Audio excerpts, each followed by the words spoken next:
Hey guys, so we are on our way now to go get Ben from school. Tomorrow I am going to Davita to see Beth. It's collection day, which means that I have to take all the drain bags that I have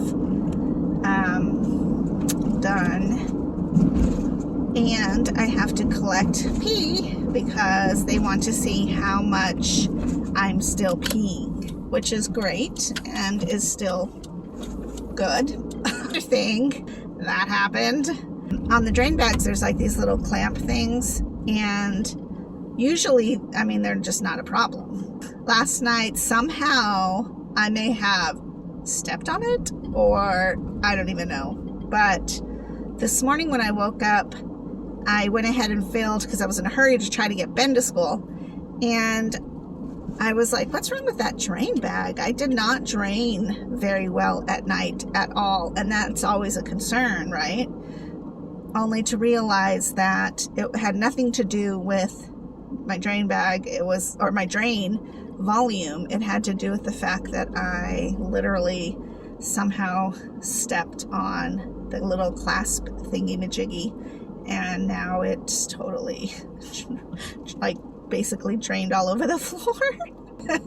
And sometimes at night I just am tired, so I've drained and now I just want to go to bed, and I will deliberately choose to drain that drain bag in the morning. Anyways, I learned my lesson on that, because yeah, the floor was pretty soaked, and I would like to say, there's another bottle behind me, or more bottles behind me. I'd like to say that that's the first time that's happened, but it's not. It's actually like maybe the third time. So I just use a towel and soak up the liquid, and it doesn't smell, so it's not like pee, like you peed your floor. It's just, it is kind of weird though when you think about it, because it is, you know, fluid that came out of your body. But again, it's not like gross. And it probably won't be the last time I do something dumb like that. So hey, so I just got back from picking up Ben, and then we went around to Walmart and got some groceries for dinner. But it is so steamy outside. I mean, it is steamy, and I give a shout out to those who live in humidity, because I know that Tucson doesn't really have humidity, but it is hot. Anyways, so the other night I was so tired, and I ended up going to bed without draining, which is fine, because on dextrose you don't have to really drain. In fact, there's some dextrose, or there's some exchanges where you actually keep it in all night long, and then you can either drain in the morning, or you just do a whole nother exchange. That's kind of also the joy of PD dialysis, because you can flex with your lifestyle or what's going on. I forgot the name of the machine, but there's actually a machine that you can hook up to, and then at night it does your dialysis exchanges for you while you sleep. I don't do that one because, one, I'm usually not in bed at a particular time every single night, and I still go out and do things like I go dancing or go clubbing, or, you know, I'm streaming videos at the bars or the pubs. So I don't really do that.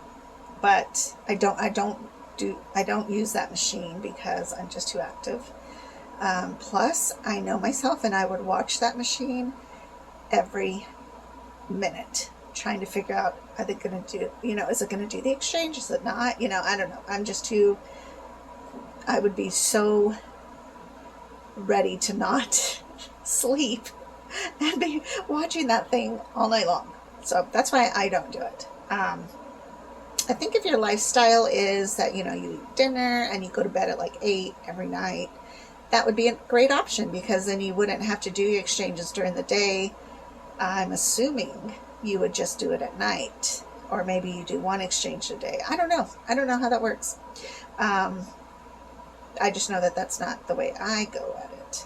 So when I first started dialysis, I did have it overnight, but I don't really collect enough overnight. Like I would put in 2,000, but I wouldn't really pull anything. So that's where Beth decided, well, you know what, we're going to do it where, you do 3 exchanges or 2 exchanges, have a break, do 2 more exchanges. And now I only do 3 exchanges, which is wonderful. But this particular day, I was so tired.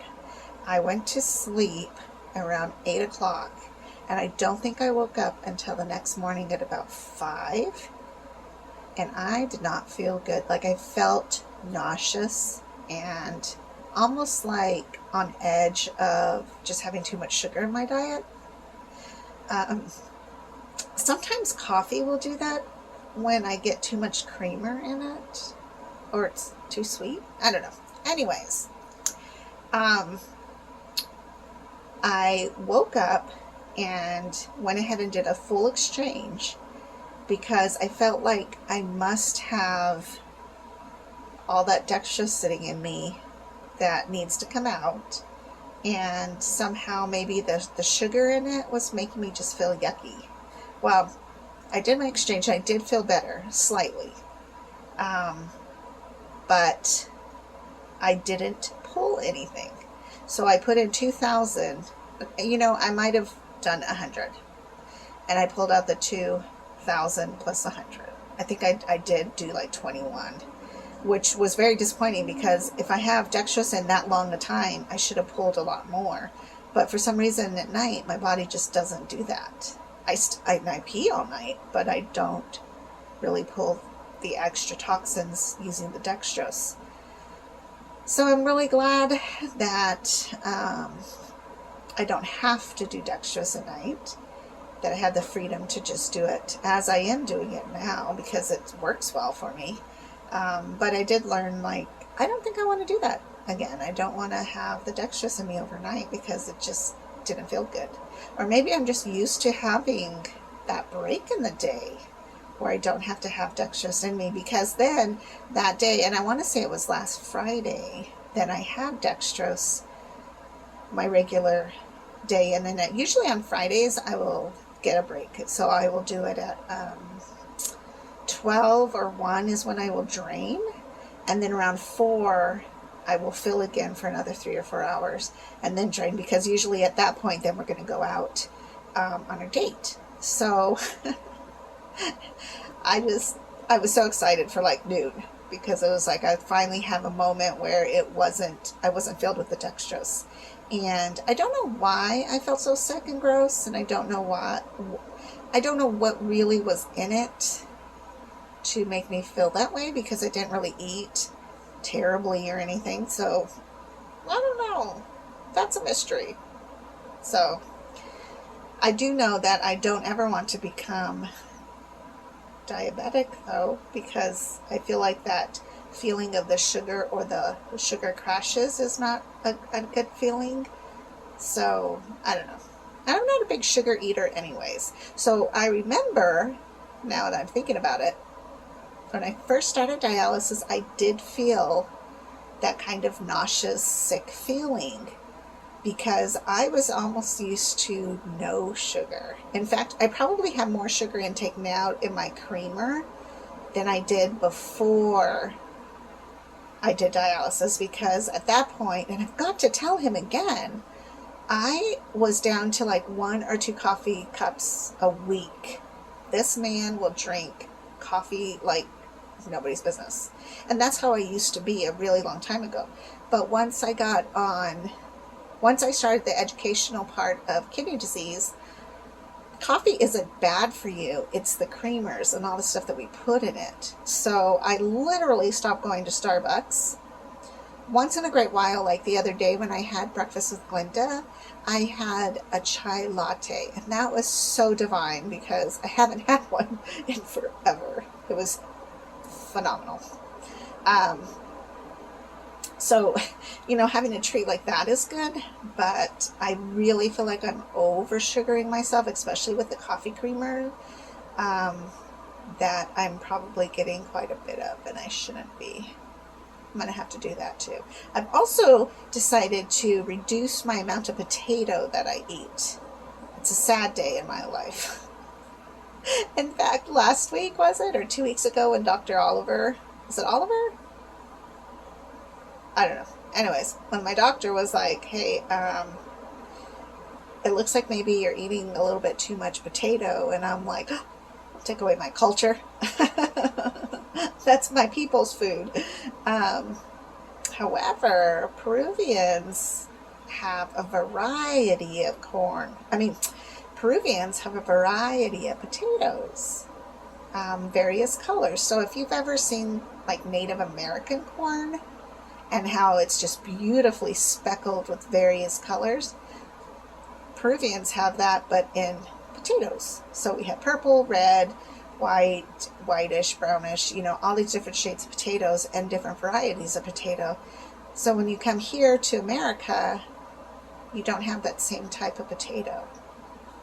So maybe American potato is just too starchy for a dialysis patient, although there is potassium in the white potato, which is what I like to eat. And I don't do a lot of French fries, so it's not like that's what I'm doing, but I don't know. It's just hard because I do love potatoes. I am a meat and potatoes type of gal. So I'm also, like, I had pizza the other day and that wasn't a big deal, but I'm trying not to eat a lot of breads. I think maybe between bread and potato it's a little bit difficult because I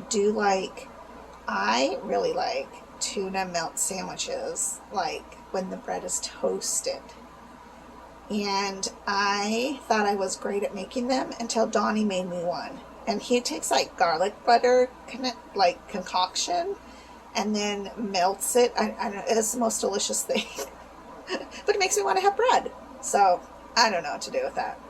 I am trying to be vigilant because it is better not to eat bread and not to eat pasta and not to eat potatoes as much. So I'm trying to figure out what other good things I can eat because it just seems like the window of food choice is narrowing, although maybe just moderation is key. I don't know, because I'm trying to think, like, I think I mostly like potatoes, I guess, in a stew, like chicken. Like, I don't really like chicken noodle soup because the noodles to me get too soft and slimy, but switch that out with potato, I'll eat it. So maybe that's just it. Maybe it's like a comfort food, a stew that has potatoes in it. I don't know. Anyways, I'm going to let you go because I got to get ready to head out here in a little bit.